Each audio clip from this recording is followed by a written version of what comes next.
Alright, in this exercise, we are going to identify the participle and say whether it is a past, present or a perfect participle. Let's get started. The first sentence, I saw the storm approaching. What's our participle? Remember the present, past and perfect participles. What did I say? The present participle usually denotes an active action, right? And usually 100% of the time it ends with ing. So approaching is my present participle, yeah, qualifying the noun storm. Let's move to the second one. Hearing a noise, I turned around. Hearing a noise, I turned around. Again expresses an active action. Hearing is my present participle, qualifying the noun noise. Okay, let's move to the third one. The enemy, beaten at every point, fled from the field. The enemy, beaten at every point, fled from the field. Yeah. So what's my participle here? Beaten. And what participle is it? It's in the passive form, so it has to be the past participle. Okay. The enemy, beaten at every point, fled from the field. That's my past participle there. The fourth one, having eaten, they were in a better mood for talking. Having eaten, they were in a better mood for talking. Now, what is a participle that denotes a completed action and usually begins with the present participle followed by the past participle? It is the perfect participle, right? So, having eaten, perfect participle, right? Having eaten, they were in a better mood for talking. So, it denotes a completed action.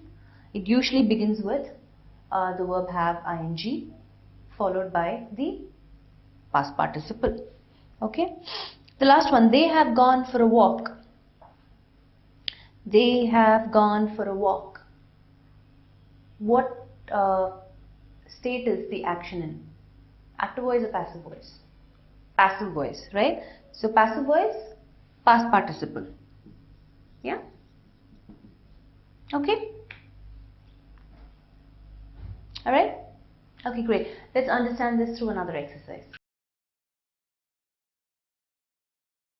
In this exercise, we are not only going to identify the participle and tell whether it is a present or a past participle, we're also going to say how it is used in the sentence. Okay, let's do the first one. The fat of the body is fuel laid away for use. The fat of the body is fuel laid away for use. Now, what do you think is the participle here? Lie, lay, laid. Okay, so this is the participle. So, laid away for use. It's in the what voice? Active, passive? Yeah. So, this is my past participle qualifying the noun fuel. Right? The second one, I have never been to Paris. I have never been to Paris. It is in the passive voice. I know automatically it is past participle. Okay. So here it's used to form a perfect tense, right? Have plus been, the participle. So have plus participle, it's my past participle.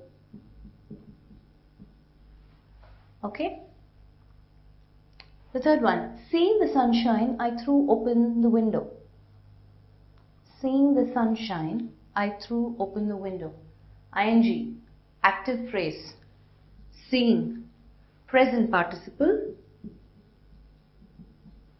It governs the noun sunshine and qualifies the pronoun I. Okay. So this is my noun.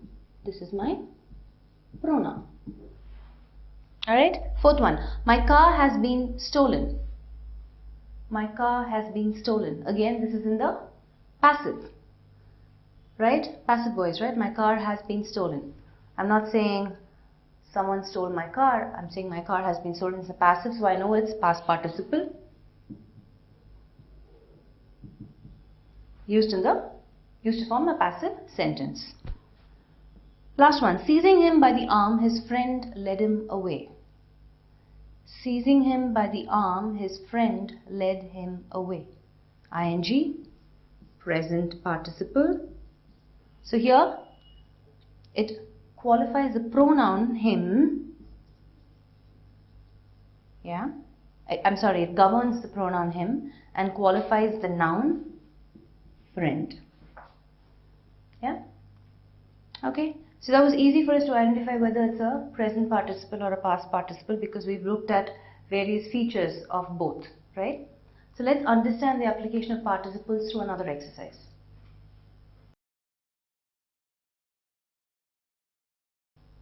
In this exercise, we're going to combine these sentences using a participle. So let's look at the first one. The porter opened the gate, we entered.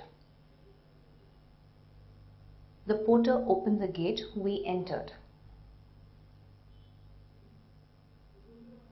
So I can say the porter either opening the gate or having opened the gate.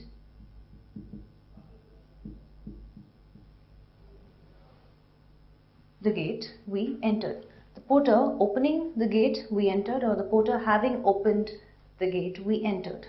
So this, if I say opening, the porter opening the gate, we entered, it's a present participle. If I say the porter having opened or having opened the gate, it could be a perfect participle. Let's move to the second one. We started early, we arrived at noon. Again, I could use the same, as the first one. Either I could use a perfect participle or a present participle. Can you think of the sentence for the perfect participle? How will I change this? All I'll do is having started early, we arrived at noon. Or if it's a present participle, I will say starting early, we arrived at noon. Yeah? Okay, let's move to the third one. We met a man, he was carrying a load of wood. He met a man, he was carrying a load of wood. So this one's simple. We met a man carrying a load of wood. Present participle. We met a man carrying a load of wood. Present participle. Fourth one. The stable door was open, the horse was stolen. The stable door was open, the horse was stolen. How are we going to combine these two sentences using a participle? So I can either say the stable door being open, the horse was stolen. The stable door being open, the horse was stolen. Again, present participle. Fifth one, he seized his stick, he rushed to the door. He seized his stick, he rushed to the door. Again, I could either use a perfect participle or a present participle. So I can say, having seized his stick, he rushed to the door, or seizing his stick, he rushed to the door. Having seized his stick, perfect participle. Seizing his stick, he rushed to the door, present participle. Alright? Do you think you are clear with participles, or let's just do one more exercise just to make sure. In this exercise, what we're going to do is we are going to change the participle to a finite verb. So what is a finite verb? A finite verb is has a definite relation between the noun or subject, and it is usually the main verb of the sentence or clause, and it only comes in the present or past tense. So let's look at the first sentence. I once saw a man walking on a rope. Now here I know my participle is walking, right? I need to change this to a finite verb, which means it has to become the main verb in this sentence. So I need to add something else to make this a main verb. So I can say I once saw a man who was. Was is my auxiliary or helping verb, right? Who was walking on a rope. So now the participle walking has become the main verb of this sentence or clause, right? And it is in the present tense, right? And it has a definite relation between the noun or the subject. So how do I identify the subject in a sentence? I identify the verb and ask a question, who or what. So who is walking? The man is walking. So it has a direct relation with the subject, the man. Let's move to the second one. Walking on the roof, he slipped and fell. Here again, what is my participle? Walking. So I need to change this into a finite verb. So I can say, I can start the sentence saying, when I was walking on the roof, or when he was walking on the roof, he slipped and fell. So here again, was is my helping verb. So walking here is becoming my main verb. Yeah.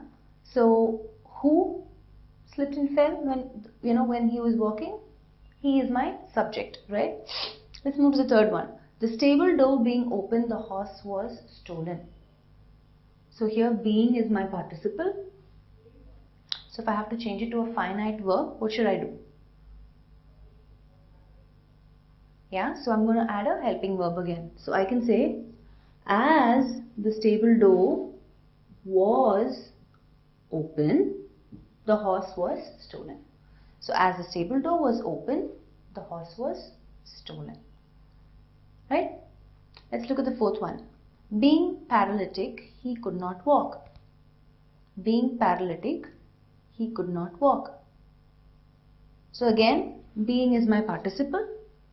So my present participle. So I'm going to change that to a finite verb. So I can say, as he was paralytic, he could not walk. Right? Okay. So if you look at these two sentences, it is directly, which one? The verb, the main verb, okay, is directly proportional to the, or has a direct relation with the noun. What was open? The stable door. Noun. Here again, being paralytic, he could not walk. Who? He. The last one, hearing the noise, I woke up. Hearing is my participle, present participle. So I have to change this to a finite verb. So what can I say? I said the finite verb can come as a present tense and also as a past tense. So I can modify this sentence saying, I heard the noise and woke up. I heard the noise and woke up. Yeah. Now it's in my past tense. I heard the noise and woke up. Alright. So here ends participles. Alright. So I will see you in the next session. Thank you.